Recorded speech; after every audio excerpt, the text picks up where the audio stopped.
মদিনার অলিতে গলিতে চলছে আনন্দ উৎসব, ঘরে ঘরে বইছে অনাবিল খুশির জোয়ার। বাচ্চাদের জন্য প্রস্তুত করা হচ্ছে নতুন নতুন জামা কাপড়। চারিদিকে এত আনন্দ, এত হই হুল্লোড়ের একটাই কারণ, দুদিন বাদে পালিত হতে যাচ্ছে মুসলিমদের সবচেয়ে বড় ধর্মীয় অনুষ্ঠান ঈদ। মদিনার ঘরে ঘরে যখন ঈদের খুশি, তখন হযরত ওমর রাদিয়াল্লাহু তাআলা আনহুর ঘরে দেখা গেল বিষণ্ণতা। তার ঘরে না ছিল বাড়তি কোনো উৎসব আয়োজন, না ছিল নতুন জামা তৈরির হিড়িক। অথচ ওমর রাদিয়াল্লাহু তাআলা আনহু তখন মুসলিম জাহানের খলিফা, অর্ধ দুনিয়ার শাসক তিনি। তা সত্ত্বেও নিজের কিংবা পরিবারের জন্য একটি নতুন জামা তৈরির আর্থিক সঙ্গতি তার ছিল না। এই যখন অবস্থা, তখন খলিফা ওমর রাদিয়াল্লাহু তাআলা আনহুর স্ত্রী উম্মে কুলসুম রাদিয়াল্লাহু তাআলা আনহা তাকে বললেন, আমাদের জন্য নতুন কাপড় না হলেও চলবে, কিন্তু ছোট্ট বাচ্চাটি নতুন কাপড়ের জন্য কান্না করছে, অন্তত তার জন্য একটি নতুন জামার ব্যবস্থা করুন। খলিফা নিজের অসহায়ত্ব প্রকাশ করে বললেন, তুমি জানো আমার নতুন কাপড় কেনার সামর্থ্য নেই, বাইতুল মাল থেকে যতটুকু ভাতা নেই তা দিয়ে কোনো রকম সংসার চলে। উম্মে কুলসুম রাদিয়াল্লাহু তাআলা আনহা তখন খলিফাকে পরের মাসের বেতন থেকে কিছু টাকা অগ্রিম নিয়ে বাচ্চাটিকে নতুন জামা কিনে দেওয়ার অনুরোধ করলেন। স্ত্রীর অনুরোধে খলিফা ওমর রাদিয়াল্লাহু তাআলা আনহু চিঠি লিখলেন রাসূল সাল্লাল্লাহু আলাইহি সাল্লামের আরেক প্রিয় সাহাবী আবু ওবায়দা রাদিয়াল্লাহু তাআলা আনহুর কাছে। আবু ওবায়দা তখন রাষ্ট্রীয় কোষাগার বাইতুল মালের দেখাশোনা করতেন। চিঠিতে খলিফা 1 মাসের অগ্রিম ভাতা চেয়ে অনুরোধ করলেন আবু ওবায়দা রাদিয়াল্লাহু তাআলা আনহুকে। সারা মুসলিম জাহানের খলিফা যিনি, অর্ধ পৃথিবীর শাসক যিনি, সেই ওমরের এমন চিঠি পেয়ে আবু ওবায়দা চোখের পানি ধরে রাখতে পারলেন না। তিনি কান্নায় ভেঙে পড়লেন। তবে তিনি নিজের এই আবেগকে নিয়ন্ত্রণ করলেন। চিঠি বাহকের হাতে অগ্রিম বেতন না দিয়ে তিনি বরং আরেকটি চিঠি ধরিয়ে দিলেন।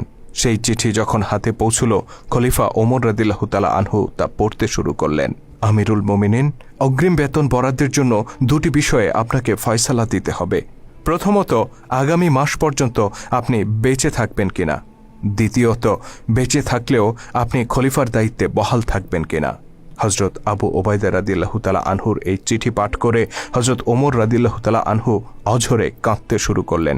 তিনি উপলব্ধি করলেন তিনি একা নন, বরং এই উম্মাহকে ন্যায়ের শাসন উপহার দেওয়ার জন্য আবু ওবায়দার মতো বহু বিশ্বস্ত সাহাবী আজও বেঁচে আছেন।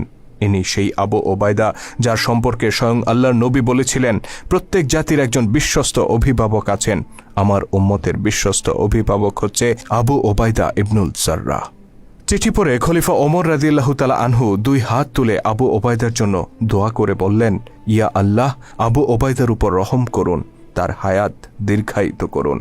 অতঃপর তিনি নিজের সন্তানের কাছে গিয়ে বললেন, আমি মুসলিমদের খলিফা, এ কথা সত্য, কিন্তু আমি তো রাষ্ট্রীয় সম্পদের মালিক নই, সকল সম্পদের মালিক সাধারণ মানুষ।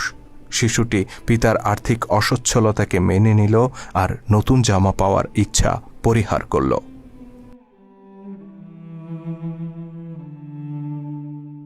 খলিফা হিসেবে দায়িত্ব নেয়ার পর থেকেই হযরত ওমরের সংসারে নেমে এসেছিল অভাব অনটন।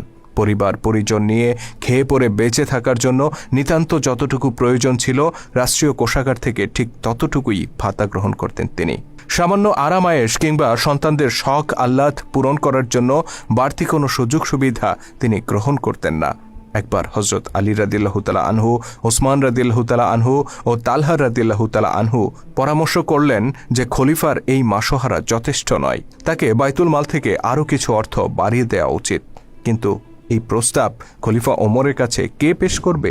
তাদের 3 জনের একজনেরও সাহস হল না। অবশেষে ওমর রাদিয়াল্লাহু তাআলা আনহুর কন্যা ও রাসূল সাল্লাল্লাহু আলাইহি সাল্লামের স্ত্রী হাফসা রাদিয়াল্লাহু তাআলা আনহার কাছে গিয়ে তারা তাকে এই প্রস্তাব উত্থাপনের অনুরোধ করেন। হাফসা রাদিয়াল্লাহু তাআলা আনহা পিতার নিকট এই প্রস্তাব তুলতেই তিনি ক্ষিপ্ত হয়ে উঠলেন। জানতে চাইলেন কারা এই প্রস্তাব দিয়েছে। আম্মা হাফসা রাদিয়াল্লাহু তাআলা আনহা কোনো উত্তর দিলেন না। খলিফা বললেন, যদি তাদের নাম জানতে পারতাম তাহলে পিটিয়ে লাল করে দিতাম। অতঃপর তিনি কন্যা হাফসাকে জিজ্ঞেস করলেন, তুমি তো রাসূল সাল্লাল্লাহু আলাইহি সাল্লামের সহধর্মিণী ছিলে, তুমি জানো রাসূল সাল্লাল্লাহু আলাইহি সাল্লাম কী ধরনের পোশাক পরতেন, কী ধরনের খাবার গ্রহণ করতেন, কী ধরনের বিছানায় তিনি ঘুমোতেন। বলতো, আমার পোশাক, আমার খাবার, আমার শয্যা কি তার চাইতে নিকৃষ্ট? হাফসা রাদিয়াল্লাহু তাআলা আনহা বললেন, না, নিকৃষ্ট নয়। খলিফা বললেন, তবে যারা এই প্রস্তাব পাঠিয়েছে তাদেরকে বলো, আমাদের নবী জীবনের যে আদর্শ স্থাপন করে গেছেন তা থেকে 1 চুল পরিমাণও আমি বিচ্যুত হব না।